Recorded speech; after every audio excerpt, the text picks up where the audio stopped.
What is going on, everybody? Welcome back to Phones and Drones. Happy WWDC week. This is Apple's massive time of year where they announce all of their new software updates for all across their platforms, from iOS to watchOS to visionOS this year as well. So, having said all that, it is time to talk about watchOS 11 and the slew of new features that are here. Unfortunately, it is not a total revamp. We have a lot of AI integration. Apple Intelligence is here. Let's go ahead and take a quick look at watchOS 11. Whatever we miss in this video, it is beta 1. There is a ton of stuff that will still be coming in future betas and stuff we'll probably miss in this video. So if we find anything significant, we will do another video talking about those as well. So make sure to subscribe to the channel for all of that. Let's jump right into watchOS 11.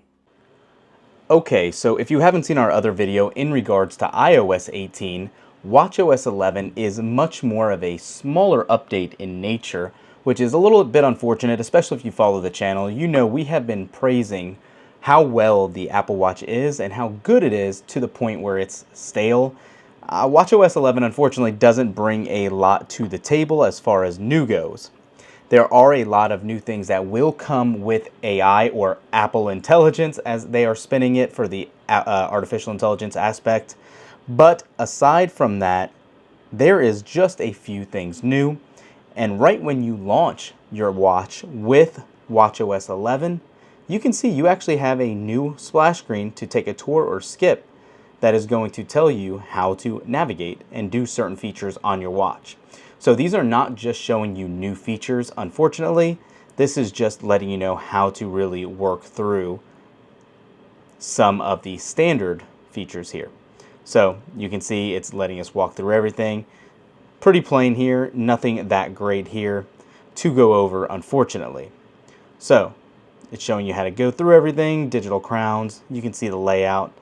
Skip through all that, and here we are right back to your actual watch home screen. And to the untrained eye, obviously, this looks exactly like watchOS 10. There are some new apps, there are some new looks on how everything is going to act on here. We'll touch on that, but again, the overarching theme is if it ain't broke, don't fix it, unfortunately. And Apple has not added too much to this build. Now, obviously, we are in beta 1, that could change, but let's just start out with fitness. So aside from those custom goals per week or per day, however you'd like to do this, there is a new app that you will be able to find if you scroll down here in your app window, and it's called Vitals. Vitals, as you can see, reads to you, wearing your Apple Watch to sleep provides a consistent way to measure key overnight vitals like your respiratory rate, heart rate, wrist temperature, blood oxygen, and sleep duration.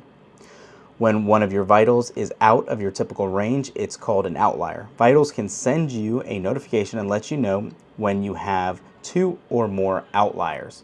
So we'll go ahead and enable that, and it'll show you it takes a whole week basically of sleep cycles to get your typical range and all that, and you can see exactly how it looks.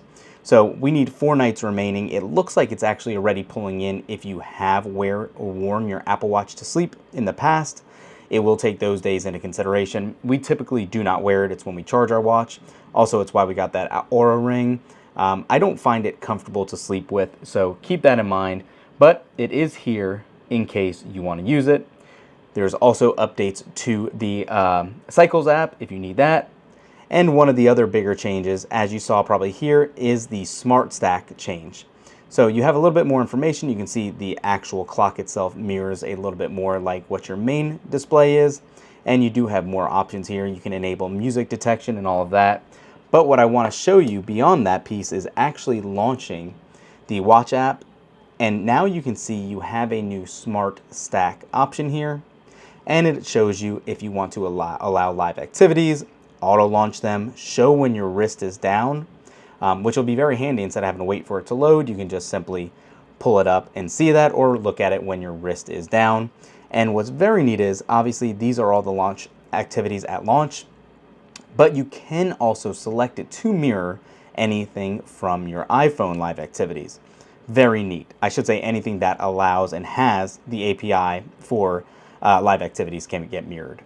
So that is definitely nice to see.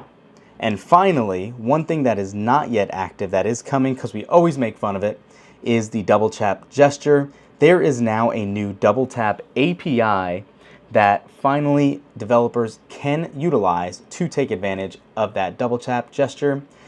But unfortunately, still at launch, again, a little disappointing, there is nothing else here that you can utilize it for just yet.